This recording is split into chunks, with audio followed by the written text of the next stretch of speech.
Welcome back to the AZ Online Car Show. We're going to be talking about another news story from our friends at Car Edge. Why not we buckle up and get going? So our friends at Car Edge alluded to a very bad problem in the automotive world on their live stream on Wednesday morning that we didn't get to talk about. We talked about the $800 a month payments and the three reasons why I think we are having such problems. But the other part of that is these massive amount of repos that are in the system right now. We haven't had this many repos since 1994. Just last year, it has been recorded by Bankrate and Cox Automotive that over 3 million vehicles were repossessed from U.S. households just last year. People get their cars repossessed for a myriad of different reasons. Maybe someone had a health emergency with themselves, their children, spouse, whatever family member it happens to be. Someone getting their pay cut or losing their job entirely is another reason why I hear people get their cars repossessed. Evictions are on the way up, especially here in Maricopa County. We set eviction records in 2 of the last 3 years. Whatever the case might be, repossessions often hit the people that are in the subprime lending space a lot harder than a prime customer. For those of you that are wondering the differences between subprime and prime customers, this chart is a good illustration. The prime customer chart is on the left. The subprime customer column is on the right. Next three graphics show you a clear picture of how your credit score ranks from deep subprime all the way up to prime.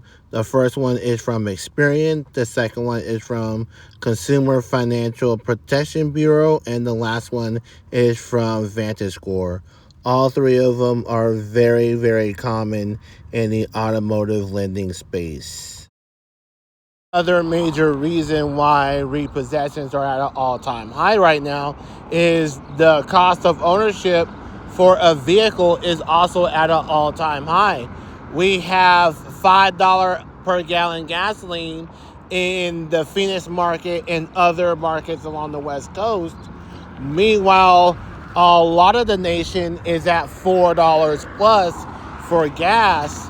That doesn't include your oil changes and your tire rotations, and for heaven forbid if something breaks on your car, you're going to spend an average of $1,000 at the shop.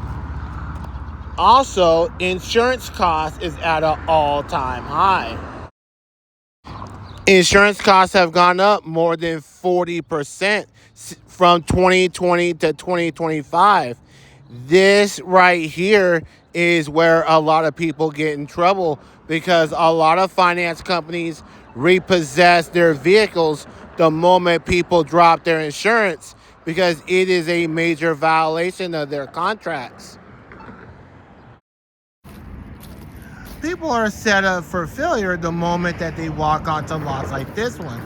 They have a lot of cars out here that are 5, 6, 7 years old that have a range of miles from 80 to 150,000 miles that are more than what a traditional dealership would charge.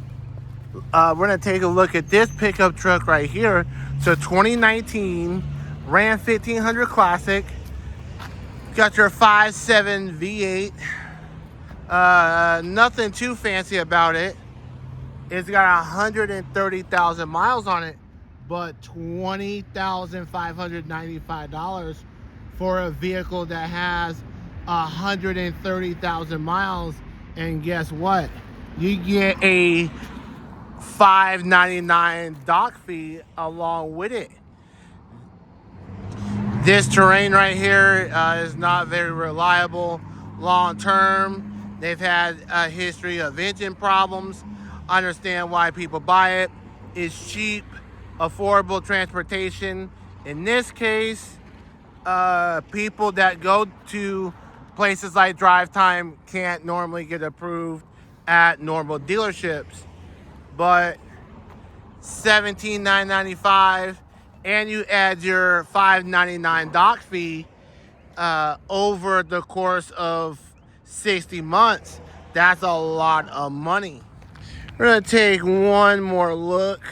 This is a Hyundai Elantra. This is a fairly common car out there on the used car space. It's a 2021, I believe it's an SEL. It doesn't look like an SEL, but it says it's an SEL. It's got 30,000 miles, actually closer to 31,000. But looks like it's been hit in the front. As you can see right here, the hood doesn't match up with the rest of the body. And we got a little boo-boo right there.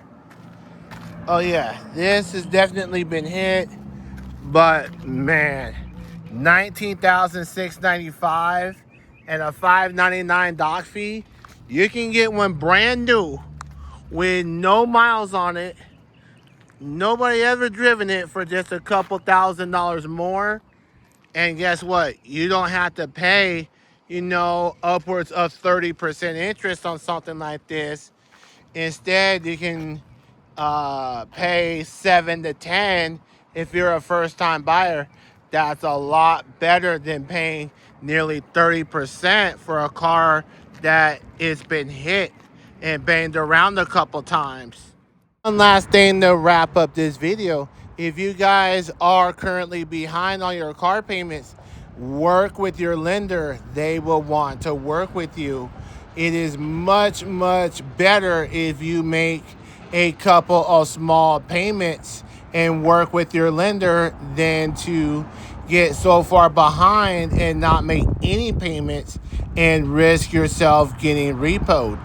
I can tell you right now, if you get repoed in this economy right now, it is going to be very, very difficult for you to finance another car. Lenders are tightening up. Income requirements, credit score minimums, and previous loan history is going to play a major factor. If you have been repoed before, I can tell you right now, it is going to be next to impossible for the next few years to get a loan at a major bank. I want to say thank you so much for watching the video today. Don't forget to like, share, and subscribe to our channel. Leave your thoughts and comments about the current repo crisis. Have you guys been repoed before? Thank you guys so much for watching, and have a blessed Easter weekend, everybody. We'll see you guys again on the next one. Bye-bye.